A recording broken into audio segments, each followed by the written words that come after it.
नमस्कार विद्यार्थी मित्रांनो. आता आपण आज बघणार आहे ती म्हणजे nursing C E T exam, जी सी ई टी सेलने गेल्या 2 वर्षापासून बी एस सी नर्सिंग या अभ्यासक्रमासाठी कंपल्सरी केलेली आहे. सोबतच जे जी एन एम 3 इयर नर्सिंगचा जो डिप्लोमा कोर्स आहे किंवा ए एन एम हा 2 इयर जो नर्सिंगचा डिप्लोमा कोर्स आहे, आणि या दोन्ही कोर्सला जर गव्हर्नमेंट कॉलेजला जर प्रवेश घ्यायचा असेल तुम्हाला, किंवा बी एस सी नर्सिंगला गव्हर्नमेंट किंवा प्रायव्हेट कॉलेजला जरी प्रवेश घ्यायचा असेल महाराष्ट्रामध्ये, तर बी एस सी नर्सिंग एक्झाम मित्रांनो ही महाराष्ट्र सी ई टी सेलने कंपल्सरी केलेली आहे मित्रांनो.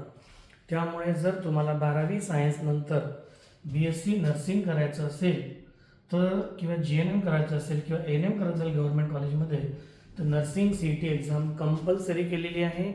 त्या एक्झामचे फॉर्म आता या जानेवारी महिन्यात सुरू होणार आहे, आणि ही जी एक्झाम आहे जी टेंटेटिव्ह डेट ही मेमध्ये शासनाने जाहीर केलेली आहे सी ई टी सेलनी 5-6 मेच्या पहिल्या आठवड्यामध्ये.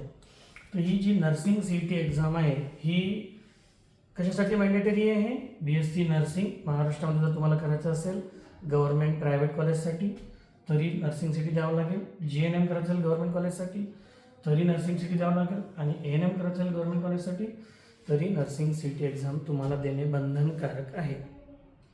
ही नर्सिंग सी ई टी 100 गुणांची असते मित्रांनो, 100 मार्क्स, आणि याच्यामध्ये 5 विषय आहेत. एक फिजिक्स, दुसरं केमिस्ट्री, तिसरं बायोलॉजी, चौथं इंग्लिश, आणि 5वा मित्रांनो नर्सिंग ॲप्टिट्यूड.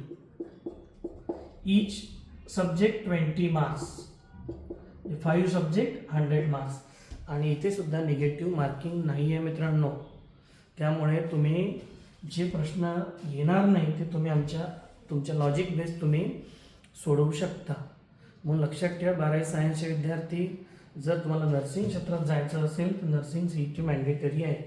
सी ई टीच्या बेसवर किंवा नीटच्या बेसवर महाराष्ट्रामध्ये जी एन एम एन एमला किंवा नर्सिंगला प्रवेश मिळत नाही. मग नीटच्या बेसवर नर्सिंगला प्रवेश मिळतो, पण महाराष्ट्र स्टेटसाठी मिळतो का? नाही. तर तो जे सेंट्रल युनिव्हर्सिटीज आहे त्यासाठी चालतं नीट.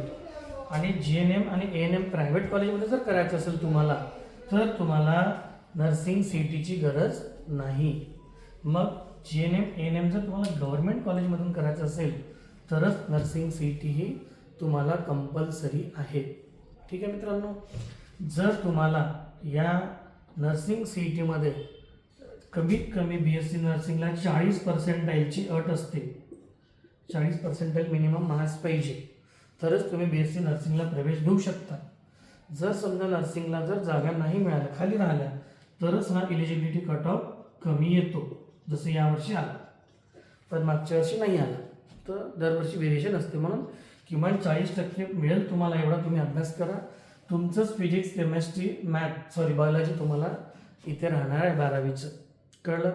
आणि जर तुम्हाला या नर्सिंग सी ई टीची जर चांगली तयारी करायची असेल तर आमच्याकडे 45 ते 50 दिवसाचा कल्पतरूमध्ये स्पेशल क्रॅश कोर्स राहतो, स्पेशल, जो नर्सिंग सी ई टीसाठी असतो स्पेशली. मागच्या वर्षी आमच्याकडे 99, 98, 97, 90वालेच 20-25 मुलं आहे, तेवढी तयारी करून देतो. नर्सिंग ॲप्टिट्यूडसुद्धा आमच्याकडे शिकवलं जाते मित्रांनो. म्हणून 12वी बोर्ड एक्झाम संपल्यानंतर तुम्हाला 2 महिने वेळ मिळणार आहे. ही परीक्षा मेल आहे. जर तुम्हाला नर्सिंग सीईटीची चांगली तयारी करायची असेल तर तुम्ही आमच्या कल्पतरूच्या नागपूर आणि गडचिरोली 2 सेंटरला तुम्ही संपर्क करू शकता मित्रांनो. जर हा व्हिडिओ आवडला असेल, मी दिलेली माहिती आवडली असेल तर लाईक करा मित्रांनो, आणि हा व्हिडिओ आपल्या जास्तीत जास्त मित्रांना शेअर करा, आणि पुढील अपडेटसाठी चॅनलला सबस्क्राईब करा. एवढीच विनंती करतो. इथेच थांबतो. जय हिंद, जय महाराष्ट्र.